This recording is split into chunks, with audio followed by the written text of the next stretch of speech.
Bonjour, une nouvelle vidéo pour des élèves de seconde. Il sera question de racine carrée et aussi de rappeler des propriétés, les propriétés de Pythagore. Dans cet exercice, on a A, B, C et ACD, deux triangles rectangles, comme on peut le voir sur la figure. On nous dit aussi que BC est égal à BA, qui est égal à 2. CD est égal exactement à racine carrée de 8 et BD est égal à racine carrée de 20. On nous demande dans un premier temps de calculer longueur AC et AD. Et ensuite, on nous pose la question, le triangle ABD est-il rectangle? Allez, je vous laisse résoudre ce petit exercice et simplement après, lorsque vous aurez fait vos essais, lorsque vous aurez réussi même à répondre à ces deux consignes, vous pouvez lire la suite de la vidéo afin de comparer avec la correction de cet exercice que j'ai fait. Alors, passons à la correction de cet exercice. Bon, comme je l'ai dit en introduction, ici, on va parler bien sûr des propriétés de Pythagore. Et plus précisément, donc, dans un premier temps, on va parler du théorème de Pythagore, puisqu'il s'agit de calculer une longueur.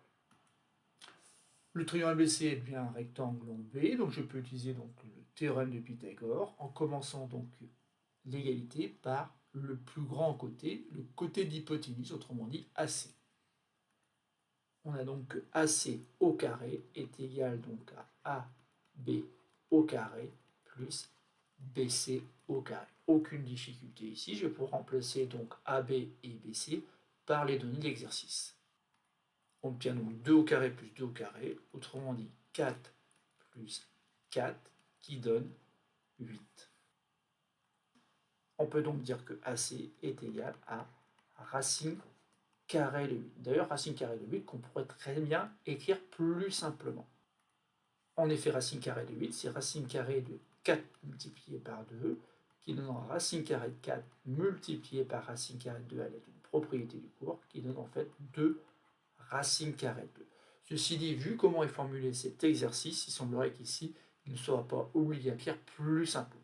Mais il est important quand même de connaître le fait que racine carrée de 8 se réécrit 2 racine carrée de 2. Passons maintenant donc au calcul de AD. Rien de très compliqué ici. Maintenant qu'on connaît la longueur AC, on va pouvoir calculer la longueur AD, puisqu'on connaît aussi la longueur CD dans le triangle rectangle ACD, rectangle en C. Par le théorème de Pythagore, on peut donc écrire que AD au carré est égal à AC au carré plus CD au carré. Donc on remplace, donc AC au carré, inutile ici d'utiliser racine carrée de 8, puisque de toute façon, nous, ce qu'on veut, c'est AC au carré, on sait que ça vaut exactement 8. CD au carré, ben, ça fait racine carrée de 8, racine carrée de 8 au carré. Vous devez vous rappeler que ça vaut aussi 8. Donc on a 8 et 8, 16.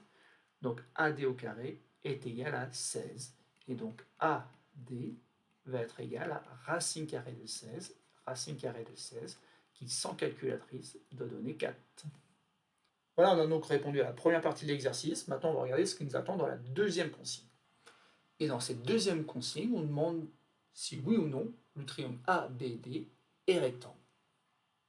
Question classique de collège, et bien sûr on va penser cette fois-ci à la réciproque du théorème de Pythagore. Je rappelle que pour utiliser cette propriété, on doit utiliser le fait qu'il y a oui ou non une égalité. Autrement dit, on doit vérifier une égalité. Et donc je vais commencer par le plus grand des côtés, qui est en fait le côté BD. Donc ça on le voit, si ce triangle est rectangle, il est forcément rectangle en A.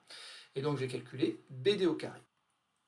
Là encore, sans calculatrice, racine carrée de 20 au carré, ça donne exactement 20. Et ensuite, je vais calculer la somme des deux autres côtés au carré. Autrement dit, on doit calculer AB au carré plus AD au carré. Donc cette fois-ci, ça va donner donc 2 au carré plus le dernier résultat qu'on a trouvé, c'est-à-dire 4, 4 au carré. Donc ça va aller très vite, puisqu'il va faire 2 fois 2, 4, 4 fois 4, 16, et on a bien 20. Autrement dit, on a bien une égalité. BD au carré est bien égal à AB au carré plus AD au carré. Et donc on peut conclure, d'après la réciproque du théorème de Pythagore, ABD est rectangle en A. Voilà, c'est fini pour ce petit exercice, un petit exercice de rentrée en classe de seconde, où on apprend à réutiliser le théorème de Pythagore dans un cadre un peu différent, puisqu'ici, certaines longueurs étaient données avec des racines carrées.